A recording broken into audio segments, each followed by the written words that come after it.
உழவர் உலகம் வேட்டியில் உதயம். உதயம் வேட்டிகள் ஷர்ட்டுகள்.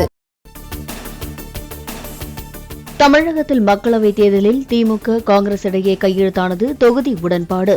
ஏற்கனவே போட்டியிட்ட திருவள்ளூர், சிவகங்கை, கிருஷ்ணகிரி, கரூர், விருதுநகர், கன்னியாகுமரியுடன் கடலூர், மயிலாடுதுறை, நெல்லையிலும் களமிறங்குகிறது காங்கிரஸ்.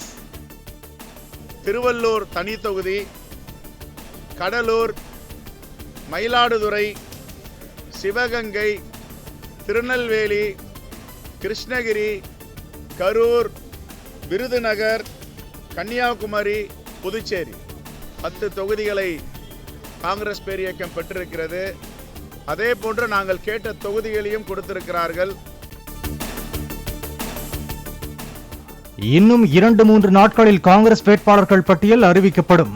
மு.க. ஸ்டாலினுடன் உடன்பாட்டில் கையெழுத்திட்ட பின் செல்வ பெருந்தகை அறிவிப்பு. எங்களுக்கு சாதகமான தொகுதி வாங்கியிருக்கோம், அவ்வளவுதான், வேற ஒன்றும் இல்லை. ரைட், நன்றி. இன்னும் ஒரு 2-3 நாட்களில். தமிழ்நாட்டில் 9 மக்களவை தொகுதிகளில் போட்டியிட விரும்புவோருக்கு விருப்ப மனு விநியோகம் துவக்கம். விளவங்கோடு சட்டமன்ற இடைத்தேர்தலில் போட்டியிடவும் வழங்கப்பட்டது விருப்ப மனு. திருச்சியில் மதிமுக சார்பில் துரை வைகோ போட்டியிடுவதாக அறிவிப்பு. பம்பரம் சின்னம் கிடைக்கவில்லை என்றால் பொது சின்னத்தில் மதிமுக போட்டியிடும் என வைகோ பேட்டி. திருச்சிராப்பள்ளி நாடாளுமன்ற தொகுதியில் மறுமலர்ச்சி திமுக சார்பில் கழக முதன்மை செயலாளர் துரை வைகோ அவர்களை கழக வேட்பாளராக போட்டியிடச் செய்வதென்று ஆட்சி மன்ற குழு கூட்டத்திலே தீர்மானிக்கப்பட்டது. மக்களவைத் தேர்தலில் இந்திய கம்யூனிஸ்ட் சார்பில் போட்டியிடும் வேட்பாளர்கள் அறிவிப்பு. திருப்பூரில் சுப்பராயனும், நாகையில் வை. செல்வராஜும் களமிறங்குகின்றனர். திமுக கூட்டணியில் நிறைவடைந்தது இடப்பங்கீடு. கூட்டணி கட்சிகளுக்கு பகிர்ந்தளித்தது போக 21 தொகுதிகளில் திமுக களமிறங்கும் என தகவல். சேலம் அருகே கெஜல்நாயக்கன்பட்டியில் நாளை பிற்பகல் நடைபெறும் பொதுக்கூட்டத்தில் சிறப்புரையாற்றுகிறார் பிரதமர் மோடி. பொதுக்கூட்ட மைதானத்தை சுற்றி பாதுகாப்பு ஏற்பாடுகள் குறித்து காவல்துறை உயரதிகாரிகள் ஆலோசனை. ஒவ்வொரு பெண்ணையும் சக்தியின் வடிவமாக கருதி வணங்குவதாகவும் அந்த சக்தியை வீழ்த்தப்போவதாக கூறுவோரின் சவாலை ஏற்பதாகவும் பிரதமர் மோடி பேச்சு.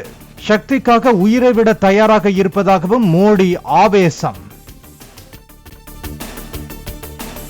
தமிழகத்தில் பாஜக கூட்டணி இன்னும் 2 நாட்களில் இறுதி செய்யப்படும் என அண்ணாமலை தகவல்.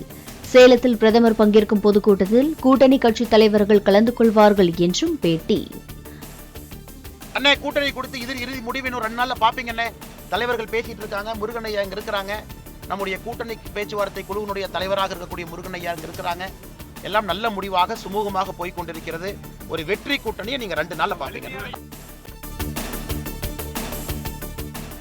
நாடாளுமன்ற தேர்தலுக்கான பரப்புரையை மார்ச் 23ஆம் தேதியன்று திருவாரூரில் முதலமைச்சர் மு.க. ஸ்டாலின் தொடங்க உள்ளதாக தகவல். கூட்டத்தில் நாகை, மயிலாடுதுறை, தஞ்சை தொகுதிகளுக்கான வேட்பாளர்களை அறிமுகம் செய்ய வாய்ப்பு.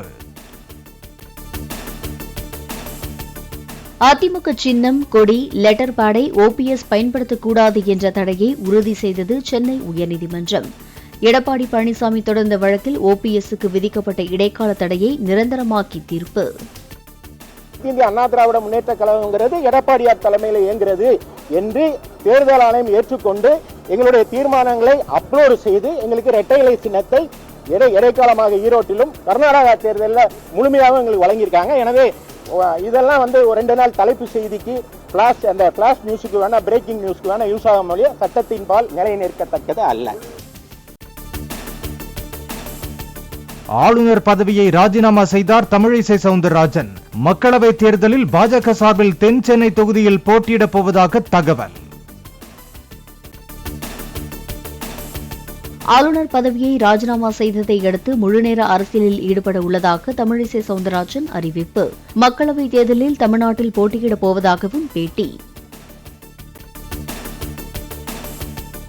சேலத்தில் நாளை பிரதமர் நரேந்திர மோடி பங்கேற்கும் பொதுக்கூட்டத்தில் டிடிவி தினகரன், OPS பங்கேற்கின்றனர். கெஜல்நாயக்கன்பட்டியில் நடக்கும் பொதுக்கூட்டத்தில் சேலம், நாமக்கல் மற்றும் கரூர் நாடாளுமன்ற தொகுதி மக்களிடையே பிரதமர் உரை. தமிழகத்தின் 39 மக்களவை தொகுதிகளுக்கு தேர்தல் நடத்த மாநில அரசிடம் 750 கோடி ரூபாய் கோரிய தேர்தல் ஆணையம் 2021 சட்டமன்ற தேர்தலை விட கூடுதலாக 150 கோடி ரூபாய் கோரப்பட்டுள்ளதாக தகவல். தேர்தல் பத்திரங்கள் தொடர்பான அனைத்து விவரங்களையும் வழங்காதது ஏன் என பாரத ஸ்டேட் வங்கிக்கு உச்சநீதிமன்றம் மீண்டும் கேள்வி.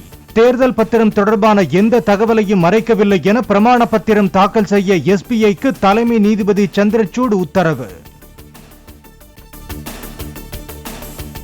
தேர்தல் பத்திரங்கள் தொடர்பான அனைத்து விவரங்களையும் வரும் மார்ச் 21ஆம் தேதிக்குள் வெளியிட எஸ்பிஐ வங்கிக்கு உச்சநீதிமன்றம் உத்தரவு.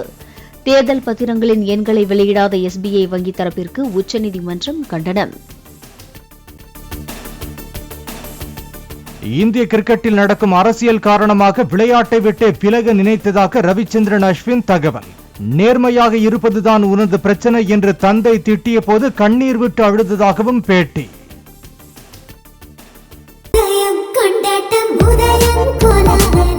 ஆடவர் உலகம் வேட்டியில் உதயம். உதயம் வேட்டிகள் ஷர்ட்டுகள்